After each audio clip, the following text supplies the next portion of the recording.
Hey guys, thanks for checking out one of my videos. I want to do a review on the Hack the Box CWES course in the exam. I did not see any reviews after October 1st. Many of the reviews are about the CBBH exam. I definitely underestimated this exam. I saw a lot of reviews online for the CBBH, and people were saying, "Oh, I passed the first time. It was a walk in the park." I didn't have that same experience with this exam. I definitely wish I had taken it more seriously the first attempt. I had actually taken my first attempt on October 1st when the change had happened and I didn't realize it. On my first attempt, I scored 30 points. I did not go back through the course. I didn't really take it that seriously, and I honestly didn't spend that much time on the exam. You only have 7 days to complete the exam and the report. It isn't like the CPTS where you get an additional 3 days to write the report.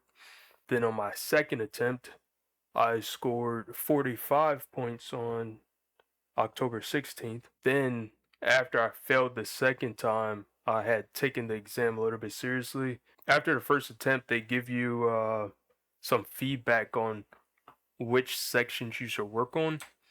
So I went through those sections only, and I took a couple notes and I redid some of the skills assessments to just jog my memory. Um, I completed the course over time.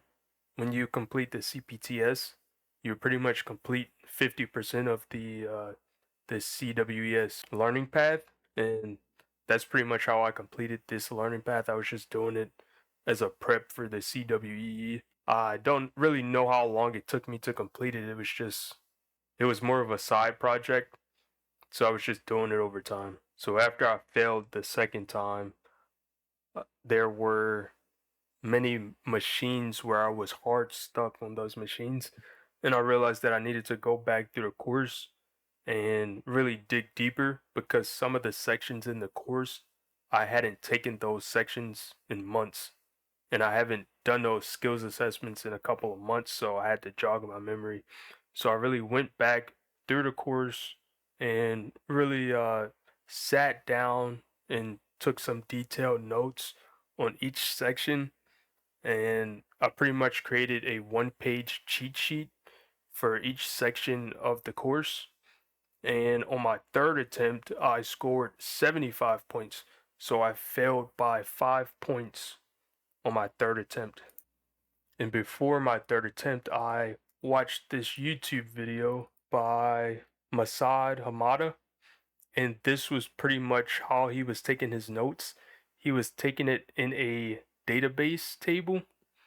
So he would have the chapter section right here, and then he would list his tools or some additional notes right here.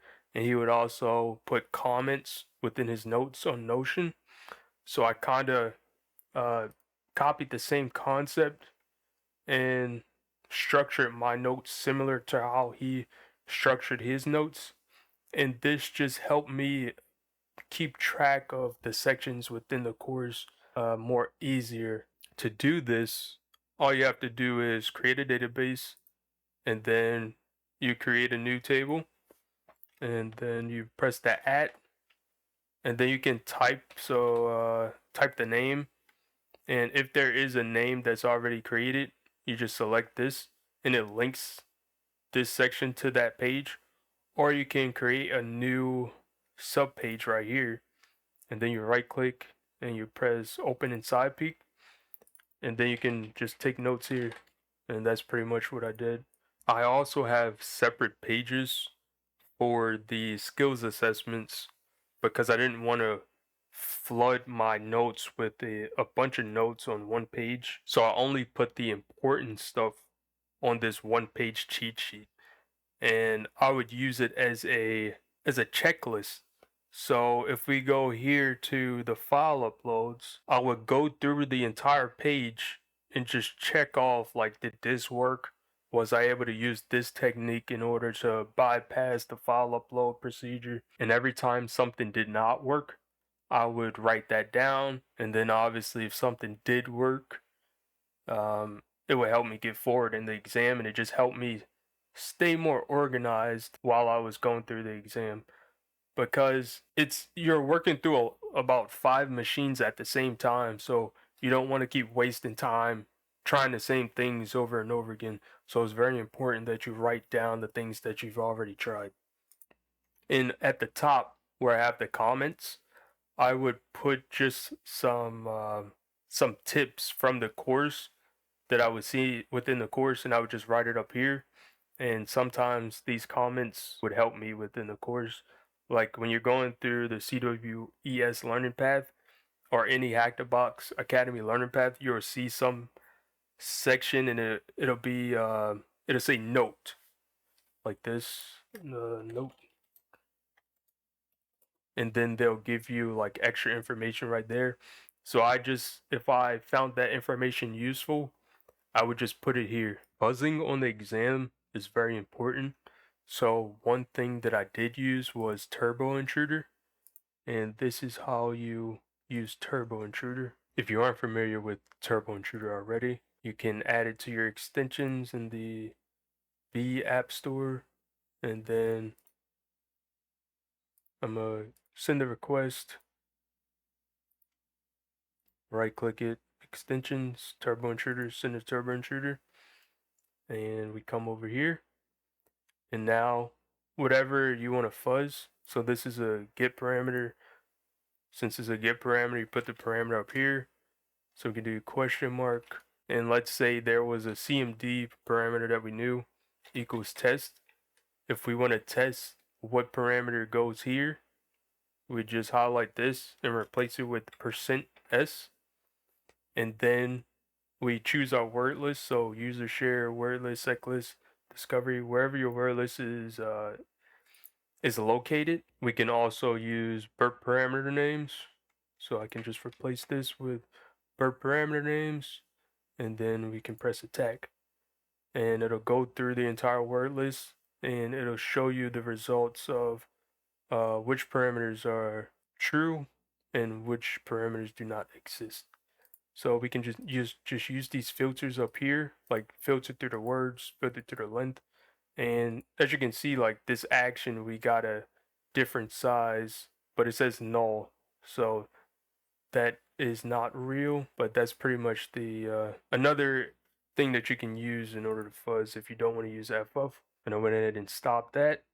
And the main reason I like this is because you can go right here, right click, press change request method, and now you can fuzz for post parameters as well. And press attack, and it'll start fuzzing for the parameters. And this is only if you're being lazy and you want to use a GUI. I also use FFUF, Ferrex Buster as my go-to fuzzers. When you use FFUF, if you are fuzzing as an authenticated user, make sure you're using -B and then put your cookie right here, and this will allow you to fuzz as an authenticated user. But of course, sometimes you get logged out, so then you have to replace this cookie right here. That is one reason why I was using FFUF, not FFUF, Turbo Intruder sometimes, just in case I didn't want to keep replacing this cookie. And also use the -AC flag. And the -AC flag, it automatically calibrates filtering options, so it would automatically show you the anomalies within your search results, as well as using FL and FS and FW. Filter the word count, the size, and the lines. In the course, you will also learn to save requests within a file. So come over here to burp, press Control A, copy the request. Now we can save the request to a file, paste it in there, save it, and now we can use SQLmap. So you do SQLmap -R, and then you can do request to.text, and now you can run this, and this will run SQLmap on that request file. Another extension I would like to showcase is the CO2 extension. So you come here, extension CO2, send to SQLmapper, and this is a GUI version of SQLmap, and it allows you to run SQLmap through Burp Suite. But the only problem with this is if you run this, you will not be able to use Burp Suite anymore. So it kind of slows you down. So I like the first method better. But let's say you're stepping away from your computer and just want to run SQLmap really quick. This is my configuration. If you have trouble setting it up, and I use Xterm and Python, you have to link your Python path to it. I would come down here, put the level to 5, put the risk to 3, and you can also set the database management system. Let's say it's SQLite. Then you can put the version here. You can also set the techniques, and there's a lot of other options you can set here.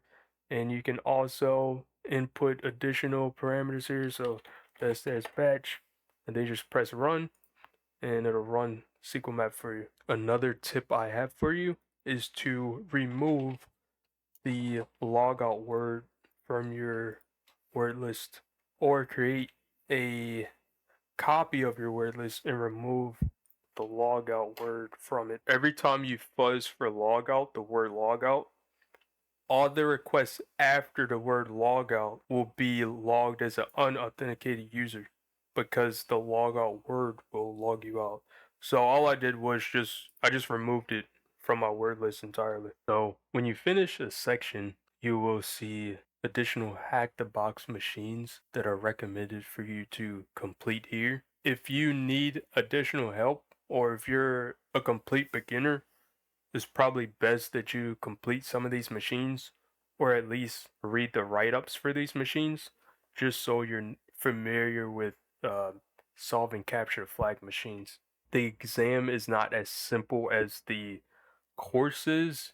It requires you to go a little bit deeper and a little bit further and beyond. I also used revshells.com if I needed any reverse shells, and the main ones that I utilized was bash-i and netcat mk50, and I would make sure that I would use a port that's open on the machine. So whichever ports that are open, that's the port that I set my netcat listener to. And if you need to encode it, you just go down here to URL encode, or if you need to double URL encode it, do double URL encode.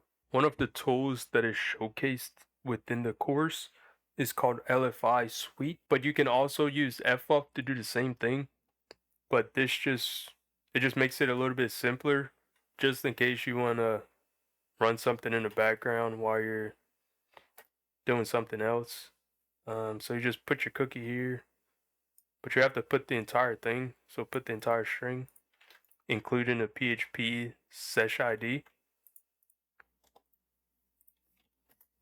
And then you want to say no for Tor proxy. And I used 9. And then you just put in your word list. So we can put in the JSON Haddix word list here. Press enter.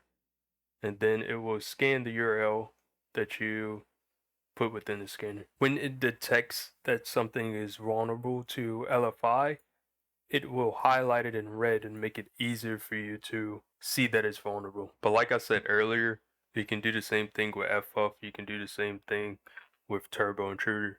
It doesn't really matter. But this is just another option. Since you have to hack multiple machines at the same time, I used PwnFox to manage my machines. So I would open one color tab for one machine, another tab for another machine, and so on and so forth. That way, when you browse whatever in Burp Suite, it will log that color. So it allows you to manage this data a little bit easier, and that's what I did.